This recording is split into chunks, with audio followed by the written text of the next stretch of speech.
Hello, this is Dr. David Fell. I'm a naturopathic physician in the state of Washington, and I want to explore a topic with us today of what barriers are getting in the way. What is getting in the way from us experiencing the health and vitality you want to experience? Do you remember a time when you could do things that you can no longer do and you'd want to do them again? Well, if I were to tell you that it's possible for most people to get back to that place, I'd probably be met with a little bit of skepticism. And I understand because I've been down some of those roads myself as a human being, an individual, and also as a scientist and a physician. First, I want to mention that this is not, as a disclaimer, it's not specific medical advice for you, not intended to diagnose or treat any condition you are facing specifically. You need to get in contact with your own healthcare team. We're also available to you in certain contexts to help you out and figure out what's going on and to find solutions to those barriers, to find ways around what is holding you back from experiencing the life you want to experience. Fear is one of those things that has many faces. It shows up in many ways. Sometimes it shows up in reasons or excuses. Sometimes those reasons and excuses aren't based in fear. They're based in other things other than emotion of fear. But fear is a huge factor in holding people back. One of the things that people face is, I've tried this before. I've tried it many times before. I got the t-shirt and the t-shirt doesn't fit anymore because I'm right back to where I started, or even maybe a little worse off for the wear. Well, that is a common experience that people have. And part of it is because we're trying to do that based off of these tidbits of information we get, this list of do's and don'ts. Do this, don't do that, but not developing an understanding to where our own brains, our own reason, this own gift that God had given us, his brain, to make decisions that are healthy for our life. Our education system hasn't helped in this whole idea. I was a high school teacher of sciences for many years. The whole idea of this, what we call critical thinking, is teach people a skill rather than knowledge itself, and they can go get the knowledge. Well, there's some truth to that. But there's also, if you don't really have this own innate ability of knowledge, this own built in where you've learned things, you can easily be led astray by an emotional appeal, by somebody good looking, much better looking than myself, who's got great charisma, and he can convince you or she can convince you of almost anything. But fear can get in the way of us making this decision because we tried it before. It didn't work. We've tried to gain the knowledge. We read a book. We did this.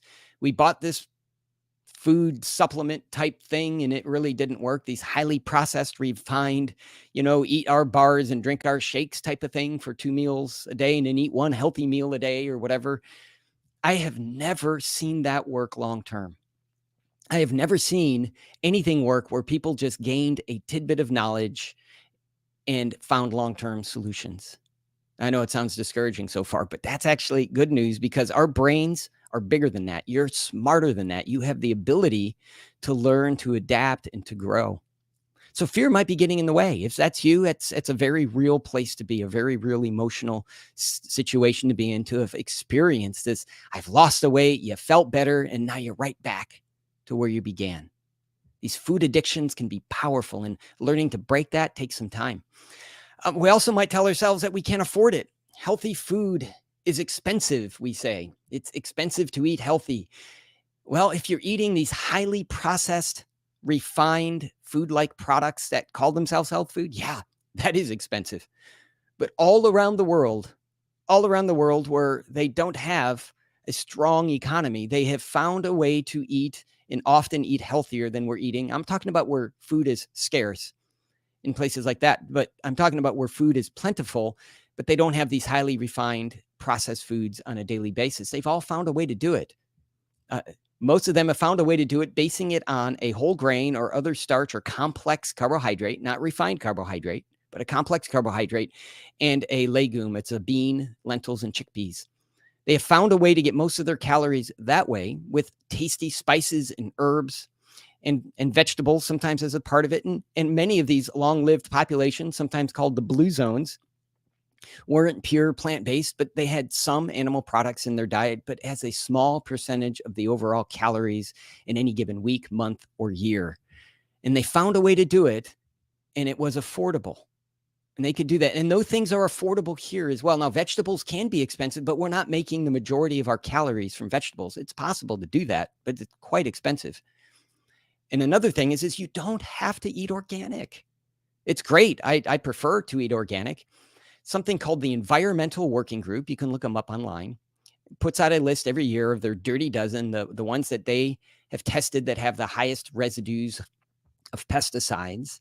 And in their clean 15, the ones that have the lowest residue of pesticides. You can go off that list and help make decisions. But if you can't afford organic, it's still better to eat conventionally grown vegetables than eat highly refined processed junk food. It's a pretty easy statement for me to make. So we can find ways to afford things if we look for it and learn how to do it. Now, that's part of it, is learning how to do it. And that comes to the next step in my thinking process on it, is it's too complicated. Eating healthy is just too complicated.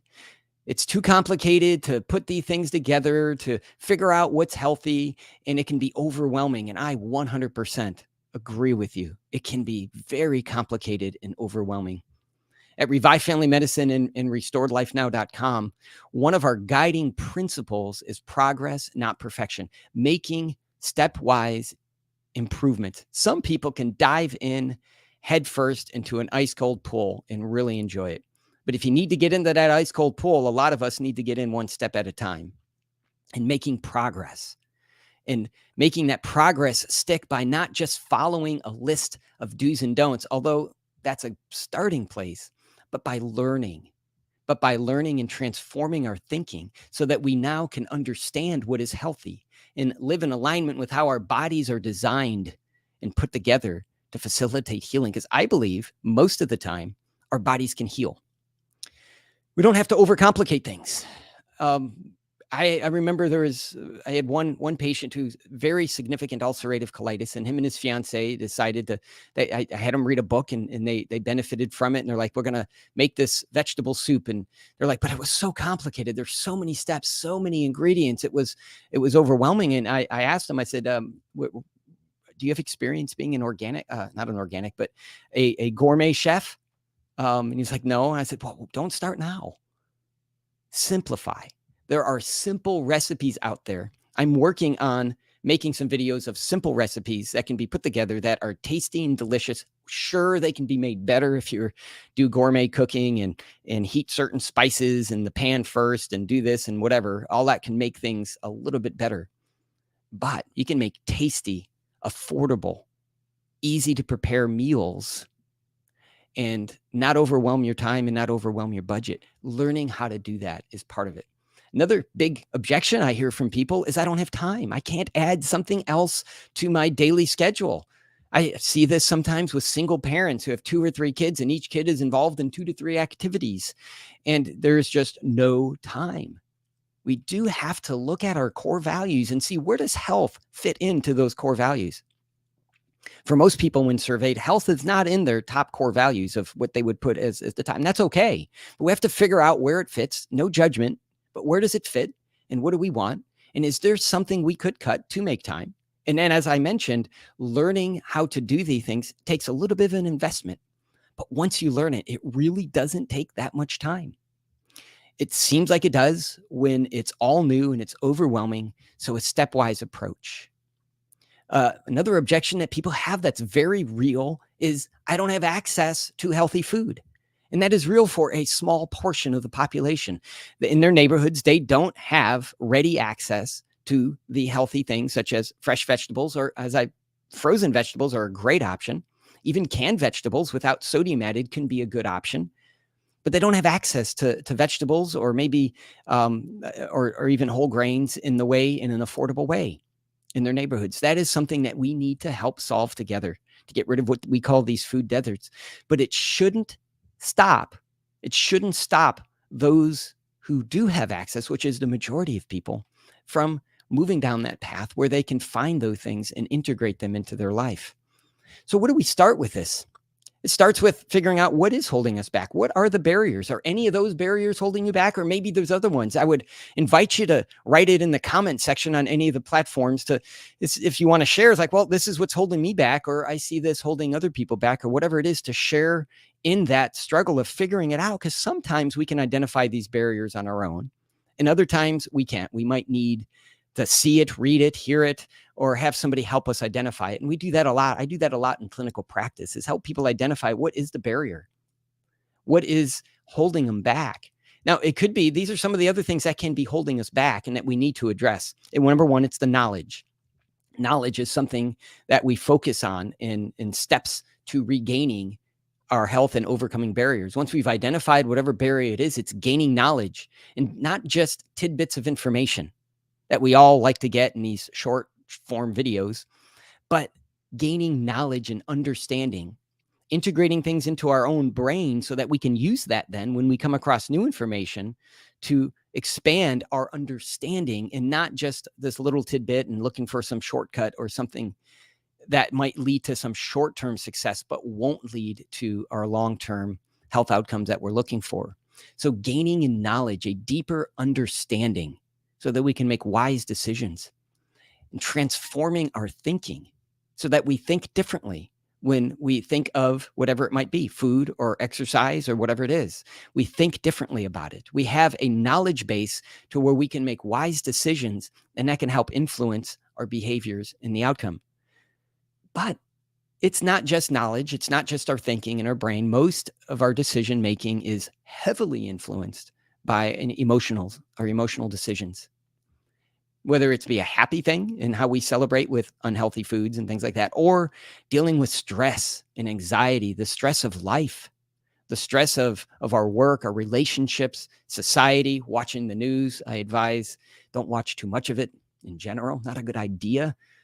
It can create stress, and that stress can lead to us choosing things that are less healthy, and it can affect our behavior. And getting to the root of anxiety for some people is an amazing and important barrier that needs to be overcome. Other people, they're not very anxious at all. That's not their barrier. Lack of knowledge and understanding, lack of the core beliefs being, and core values being in making a conscious decision based on those values.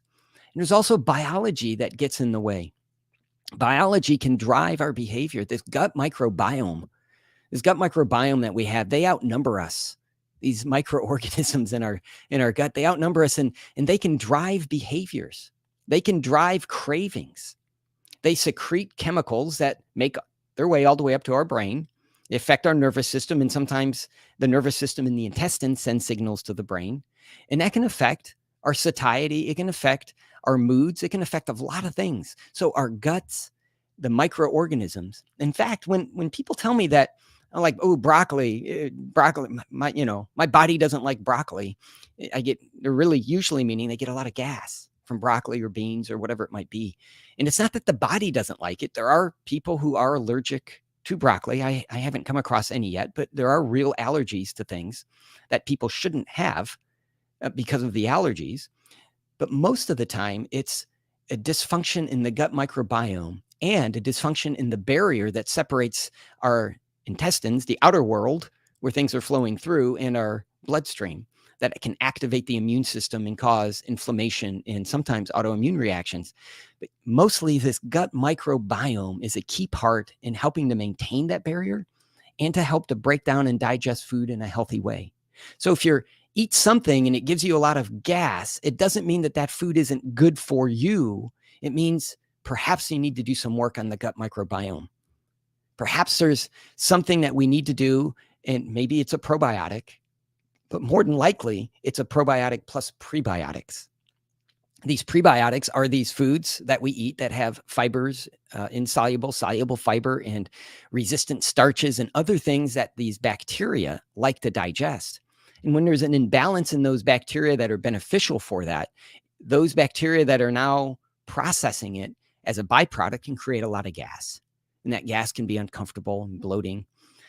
And that's not a good place to be. That needs to be fixed. And it is fixable. Some people have small intestine bacterial overgrowth, and that is treatable as well. But there is a way to make this happen, and it is not the same thing for everybody. Everyone does not need the same solution, but there are a lot of common grounds that apply to everyone. And it's the best place to start is with those common grounds. But in the context of you, what health conditions are you dealing with? What medications are you taking? In Washington, I work with people as a naturopathic physician, a licensed physician, with their medications and making diagnoses and ordering diagnostic exams and doing the full workups. But the most important part of my job, whether it's with patients in Washington or clients from around the world through our other organization, restoredlifenow.com, that it's the information that is provided in the context of who they are. For those in other states, you could take that information and contact your healthcare team and see, is this a good option for me? Are these supplements or these herbs, is this eating plan a good option for me? We can help you understand the medications, the situation, the diagnoses that you're facing, and provide you with tools and resources to deal with and overcome many of these problems. For in Washington, we can work with you as a physician, and elsewhere, we can still provide what the most important thing we provide for our patients here in Washington is that knowledge and that connection to that information. A place to get started is with us at revivefamilymedicine.com or restoredlifenow.com and set up a consultation. But even before that, you can start by looking at some resources that will provide some general information. But if a book or a documentary solved the problem, then most of us wouldn't have the issues that we're having. They can be part of it. They can help provide information. But usually we need to go deeper than that. And sometimes we need custom information. But a great place to start is forksoverknives.com. They have a documentary that's available on their website. Last I checked, it was still free on their website. But you can rent it from Forks Over Knives documentary from Amazon and other services that do rentals. I'm not singling out Amazon and promoting them in any way. I think it's available on YouTube and other sources that rent videos. So forksoverknives.com is a place to start. If you're really into protein, a great movie available on Netflix is The Game Changers. But books go even farther than that. I would recommend any book by the author, Dr. Joel Fuhrman, is a good starting point. His Eat to Live or Eat for Life book are tremendous resources for gaining some general knowledge. You might not implement what he says, but it'll provide some information and some knowledge that you can use to build. Another great resource is books written by Neil Barnard. Your Body in Balance is a great one if you're dealing with hormonal issues, hot flashes or low testosterone, any hormonal issue, male or female. Thyroid issues, Your Body in Balance is a great place to start with that. If you're really into starchy type things like potatoes and healthy way of eating potatoes and starches, Dr. John McDougall's book, The Starch Solution, could be a good place for you to start. Again, you don't have to implement any of these things, but gaining some knowledge and having a starting point to start to customize what does my body need and what are my barriers to implementing what is healthy. If you want help with that, reach out to us at restoredlifenow.com if you're in Washington. Check us out. Even if you're anywhere else, you can look at what we do in that practice. And Revive Family Medicine, I should say, in the state of Washington, and restoredlifenow.com if you're anywhere else. And I would love to work with you. We are developing a program, a systematic program, putting together my experience as an educator of teaching science and my experience as a physician in training and in clinical practice. I'm starting with a 28-day program called the Foundations for Health Transformation. I think ultimately a 12-week program, like a whole semester worth, is really what is needed to start our thinking in the right direction so that we can overcome all the different barriers, whether it relates to sleep, which affects our health, whether it relates to the foods we put in our bodies or how we move our bodies. Those are in the relationships, our stress, all the things that relate to health. It's not just about the food, but the food is a very important part of it. If you want help, please reach out, find us or find somebody else who takes a whole person, holistic approach so that you can regain and experience the health that I believe God wants us to have in life. I don't think we're designed to be sick in our old age. I think we're designed to be healthy into our old age. If you want to experience that and experience more vitality and energy now, please don't hesitate to reach out to me or someone else and start with those resources I mentioned. Forksoverknives.com and their documentary, Forks Over Knives, or the books by Dr. Joel Furman, like Eat to Live or Eat for Life, or Dr. John McDougall, The Starch Solution, or even Dr. Mark Hyman, who me and him disagree on a bunch of things, but we also agree on most things. And some of his books are also a good place to start. And he takes a functional medicine approach, which we use in our practice as well, a functional medicine approach. I really hope you got something out of this and that you have a wonderful day. Leave a comment. Share this video with somebody if they're experiencing barrier, if they're experiencing anything in their life that is holding them back from experiencing the abundance that I think we're designed for.